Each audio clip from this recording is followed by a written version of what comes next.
Do you still think the halving cycle will continue? Yeah, I mean, we just had the one in April. I was on Bloomberg the day of the halving, and I think Bitcoin was $40,000 at that moment in time. That was about a year and a half ago now. Yeah. And look where we're at. Now, the big question is, I think we're going to get this September should be interesting. September is traditionally not the strongest for all financial vehicles, including cryptocurrency. It's one of our historically worst months. But we just came off of, I think we did solid for this August, which was a great August. And they call it Uptober always. So you get around 450 to 500 days post-halving is where you see peaks.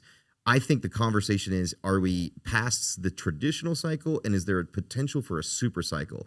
Because every other cycle before was mostly, I call Bitcoin and crypto the people's currency. This was retail driven. It's you guys like you and me that are saying, and I love that about it, by the way, because it's a grassroots concept.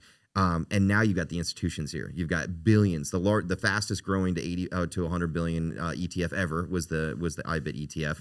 So now you got institutions. You've got race to reserve from major countries stacking it, whether the United States, and none of them are admitting to what they're doing. Because if you were going to go buy $100 billion worth of Bitcoin, would you tell anybody? No. You would spread it across. You'd TWAP your way through. You'd be very strategic off and on chain OTC so that you could get the best price for it. And that's what's happening. A lot of posturing. If that hits at the same time, when I was at the Bitcoin conference, I used to say, you know, the third Oceans, I think it's like Oceans 13, where they have the drill that's under the casino and they're trying to scare everybody out of the casino to take